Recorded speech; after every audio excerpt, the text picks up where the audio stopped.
سلامونه جوړ خیر. ټاکل شوې نن د افغانستان کرکټ ملي لوبډله په درېیم مشرلوړه لوبه کې د پاکستان پر وړاندې د سیالۍ ډګر ته ښکته شي. په ټوله کې په روانه لوبلړۍ او خصوصا په نننۍ سیالۍ به لنډه تبصره ولرو. زه سید وزیر اند یم او د تبصرې ملګری مې ښاغلی صبغت الله عاطف دی. مخکې له دې چې عاطف ته ښه راغلاست وایم، یادونه به وکړم چې خپرونه تاسو ته د شان ورزشي ګروپ مالي ملاتړ وړاندې کیږي. عاطف ستړي مه شئ، هرکلی. ډیره مننه. سلامونه تاسو ته او د ډګر سپورټس میډیا ټولو درنو لیدونکو ته. کورودان. خصوصا نن به عاطف پیل له دې وکړو ځکه د پاکستان سره مخامخ یو. پاکستان ته مو لومړنۍ لوبه وبایلله. ستاسو په نظر د بایلات عمده لاملونه یې څه کیدای شي؟ ډیره مننه. زما په ګمان که تاسو وګورئ هره لوبډله چې کله هم لوبې ته ښکته کیږي دوی د هغه خپل غښتلي سایډ سره ځي. مثلا د دوی هغه سټرانګ اړخ کوم دی، توپ اچونه، چټکه توپ اچونه، سلو توپ اچونه، توپ وهنه که څنګه. نو موږ که د افغانستان د کرکټ هغه تاریخ ته نظر کوو د ملي لوبډلې، نو موږ ته جوتیږي چې موږ سلو بالینګ ډپارټمنټ یا د ورو توپ اچونې شعبه چې ده هغه ډیره غښتلې ده. نو باوجود دې چې موږ درې سلو توپ اچونکي هم له ځانه سره لرل، اما زما په ګمان بیا هم اړتیا احساسېده چې یو بل فینګر سپینر چې هلته شرف الدین اشرف موږ سره و چې کولی شو خلاصو توپ وهونکو لپاره ستونزې جوړې کړي. نو زما په خیال د کمبودي او کله چې دویمه لوبه کې د ریپلیس کېږي موږ تاسو ولیدل چې ډېر ښه پرفارمنس یې وکړو. په دغه لومړنۍ لوبه کې هغه د غوره لوبغاړي جایزه ترلاسه کړه. یو بل هغه عمومي عواملو ته که ځو، نو کافي وخت وشو چې د افغانستان ملي لوبډلې لایف یا په تلویزیون باندې یا داسې سیریزونو کې دوی نه وو راښکاره شوي او لوبې نه وې کړې. نو طبعا له دومره ځنډ وروسته کله چې یوه لوبډله راګرځي هغه یو سیریز کې له داسې یوې لوبډلې سره مخامخ کېږي چې هغه د کرکټ تاریخ ډېره ښه تاریخچه ولري، سره د دې چې اوس وخت کې دوی مقابله لوبډله د پاکستان لوبډله له ښه وضعیت څخه نه تېرېږي. نو زما په ګمان یو له عواملو څخه دا هم و چې موږ کافي اندازه وخت په منځ کې لاره چې لوبې نه وې ترسره شوې او دوی په یو ډول چې کله دوی کمبینیشن یې برابرېږي او دوی بیرته ښه حالت ته راځي، نو په دغه وخت کې طبعا یو څو لوبو ته ضرورت و. خو تېره ورځ چې څنګه دوی راوګرځېدل ډېر ښه و او ځینې نور عوامل شته چې بیا شاید د پروګرام په لړ کې ځینې بیا ورته اشاره وکړو. مننه. د پاکستان په لوبډله کې ګورو چې ډېری ځوانو لوبغاړو د لوبېدو چانس ترلاسه کړی دی او ډېر ډاډه ولوبېدل پرته له فشار د لوبډلې ځوانېدل او دغسې سیالۍ ته راتګ. فکر کوئ د افغانستان پر وړاندې د پاکستان لوبېدنه هم ډېره عالي وه؟ هو، مخکې له دې چې دغه لوبه پیل شي له دې وړاندې چې کوم اټکلونه او باورونه و دا و چې شاید پاکستان لوبډله تر ډېر فشار لاندې وي، ځکه د دوی وروستی پرله پسې ماتې او همدارنګه د افغان لوبډلې هغه د تېر لوبه چې دوی نه ګټلې وه هغه فشار او نو دغه څه و چې سوچ داسې و چې په ډېر ګمان او احتمال چې پاکستان لوبډله به تر فشار لاندې وي، خو دوی په واقعي معنا سره ډېر زړور کرکټ وکړو او دغه زړورتیا زما په ګمان باعث شو چې دوی یو ښه هدف وټاکي. په خپله لوبډلمشر ډېر ستر مسؤلیت واخیسته او ډېر ښه کرکټ یې وکړو. که څه هم سلمان علي هغه په یو څه لو سټرایک ریټ سره کرکټ کوي، خو د افغانستان خلاف د ډېره ښه توپ وهنه باعث شو چې هدف یو ښه ځای ته ورسېږي. بیا هم افغان لوبډلې یوه موقع لرله دغه هدف ته د رسېدو لپاره، خو مسلسل د یو څو ویکټو تګ و د 90 نه تر 100 منډو پورې په دغه جریان کې چې افغان لوبډله له هدف څخه شاته پاتې شوه. یو ټکی چې ډېر د پام وړ دی، اوسني ماډرن کرکټ ته په پام سره افغان لوبډله خصوصا د توپ وهنې برخه دوی باید دا زده کړي چې څنګه کېدای شي چې 180 نه بره 180 یو 200 هدفونه دوی په شلندیز کرکټ کې پوره کړي او دا د اوسني کرکټ غوښتنه ده. که تاسو نن پاکستان څخه دغه هدف نشئ پوره کولی، سبا د پول ممبر نور هېوادونه دي چې هغه هم تاسو ته په همدې کچه هدفونه ایږدي، هر ځل ته تمه نشئ لرلی چې ستا په وړاندې هدف 150 160 وي. نو موږ نشو کولی ووایو چې په ټوله معنا زموږ په لومړۍ لوبه کې هم زموږ چټک توپ اچوونکي چې هغه ناکامه وو. خبره بیا مسؤلیت د توپوهنې د برخې هم دی چې ولې 180 شاوخوا پورې هدف نه ترلاسه کیږي. داسې یو هدف چې هغه په دغه وکټ باندې چسیبل دی. تاسو د یو ای ای وروستۍ لوبه د پاکستان سره وګورئ چې تر دومره منډو پورې دوی هم مخته ولاړل. نو دغه د یوې ستونزې په توګه یادولی شو او زه ډاډه یم بیرته راګرځېدنه به د افغان لوبډلې ډېره ښه وي او موږ به نن هم د یوې ښې سیالۍ لیدونکي اوسو. بېګانۍ ګټه او داسې حال کې چې پاکستان ته مو لومړنۍ لوبه بایللې ده، فکر کوئ په نننۍ لوبه کې به یو څه تاثیرات وي او افغان لوبغاړو ته به یې یوه روحیه ورکړي؟ طبعا پرته له شکه او موږ چې دا تېره شپه کومه لوبه د یو ای خلاف ولیده ډېره یو ښه لوبه وه، که څه هم ځینې تېروتنې خصوصا د ډګر ساتنې او کشنیوانې په برخه کې موږ ولیدې یو شمېر کیچونه چې هغه باید ترلاسه شوی وای.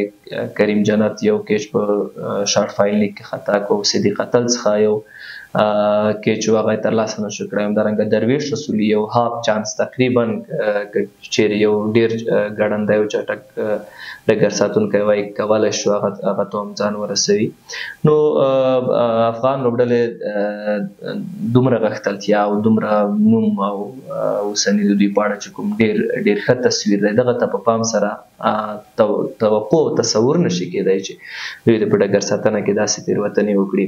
خو بیا هم په ټوله کې د بېګا ورځې لوبه به هرومرو افغان لوبډلې لپاره د روحیه یو ټکی وي. بیا یو تغییر چې د شرف الدین اشرف په لوبډلې سره یو ځای کېدلو او د کریم جنت چې څنګه په فینش کې هغه ډېر زړور کرکټ وکړو، نو دا هیلې شته چې افغان لوبډله وکولی شي له تېرې لوبې یا لومړۍ لوبې هغه تېروتنو په تجربې نن دوی ډېر ښه اوسي او وکولی شي سیاله لوبډله له ماتې سره. د کریم جنت یادونه هم په فینش کې وکړه، ډېر ښه رول یې ادا کړ د امارات پر وړاندې.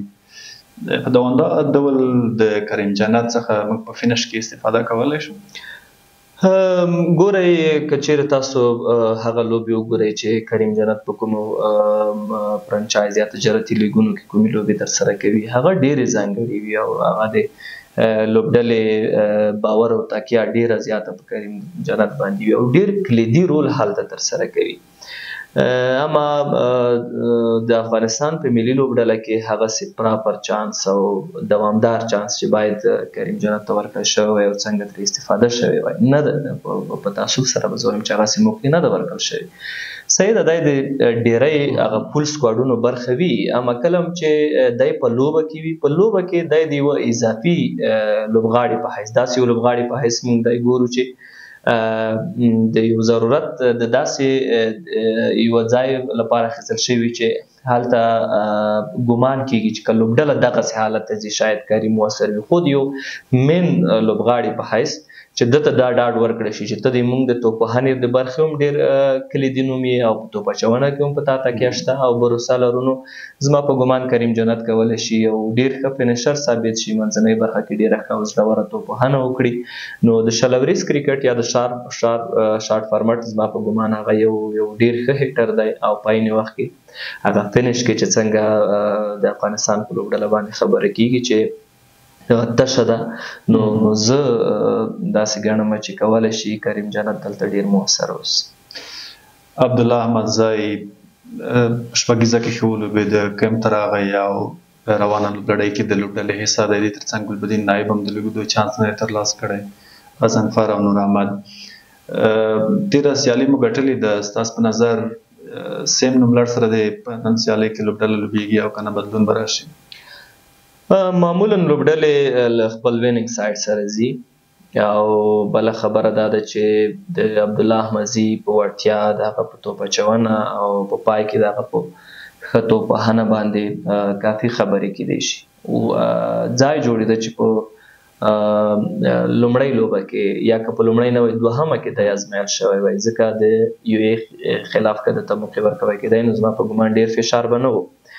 نو په دوهمه لوبه کې هم دته موقع ورنکړل شو او په لومړۍ لوبه کې هم چانس ورنکړل شو. په دریمه لوبه کې به لږه ستونزمنه دی وي چې یو خو افغانستان لوبه ګټلې ده ویننګ سایډ دی او بله دا ده چې پاکستان نسبت یو ای ته یو غټه لوبډله ده او هلته ځوانانو ته ډیبیو ورکول یا په دغسې یو سټیج کې د داسې لوبډلې خلاف په هغو اعتماد یو خطر یو ریسک هرومرو دی. نو دا چې دلته خلک لوبه ګټل غواړي له پاکستان څخه نو زما په ګمان شاید چې افغان لوبډله له سیم سکواډ سره لاړه شي او پاکستان خلاف ولوبېږي باوجود دې چې عبدالله احمدزی یو ډېر غټ نوم دی او دی به خامخا د افغانستان لپاره ډېر ښه کرکټ وکړي. وروستۍ پوښتنه دا چې د پاکستان او افغانستان ترمنځ لوبه همیش د مینوالو لپاره هیجاني او ډېره د لیدو وړ وي.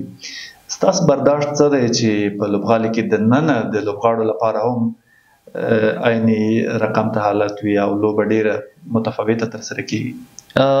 بالکل که څه هم په یو ډول په لومړۍ لوبه کې هم د افغان لوبغاړو او د سیالې لوبډلې د لوبغاړو ترمنځ ځینې صمیمانه صحنې مشاهده شوې ولیدل شوې.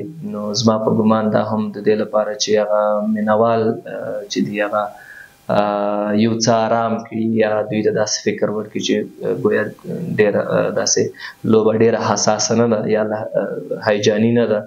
خو له شک پرته وروستیو یا په تیر کې د افغانستان او پاکستان ترمنځ سیاسي مناسبات او دغه ناندرۍ چې د کرکټ په برخه کې د مینوالو ترمنځ چې په سوشل میډیا باندې کوم تماسونه دي او نظرونه تبادله کېږي نو په ډېر ډاډ سره دا خبره کولی شو چې هو لوبه اوس هم ډېره حساسه ده، لوبه اوس هم ډېره له هیجانه ډکه ده، هم د لوبغاړو لپاره او هم د کرکټ د مینوالو لپاره. تاسو به خامخا د مقابلې یا د پاکستان لوبډلې د توپ اچوونکو ځینې هغه عملونه یا د دوی ځینې هغه کړنې د احساساتو اظهار لیدلی وي چې هغوی په کومه بڼه وکړو او له هغو دې څخه دا څرګندېدله چې دوی ډېر جدي دي د دغو لوبو لپاره او د دغو لوبو د ګټلو لپاره. او د راشد خان له هغه لومړنیو څرګندونو چې وی ویل په یو ډول په اشاروي ډول دا خبره وکړه چې مینوال باید آرام واوسي. نو دوی هم دا ګڼي چې هم مینوال د دغو سیالیو لپاره ډېر حساس دي او تلوسې سره په احساساتو سره لوبه کتل او ګټل غواړي او هم لوبغاړي. ډیره مننه کور مودان په ټوله کې د یوې ښې سیالۍ ښې نندارې او وروستۍ کې د ګټې په هیله ډیره زیاته مننه. خوشحاله اوسئ لیدونکو. زموږ نننۍ خپرونه پای ته رسیږي. البته یادونه به وکړم چې د اننګز په بریک کې به بیا هم ستاسو په درانه چوپړ کې راځو، خو د مالي ملاتړ په برخه کې له خپل پارټنر شان ورزشي ګروپ څخه ډیره زیاته مننه چې په روانه سیالیو کې زموږ مالي ملاتړ کړی دی.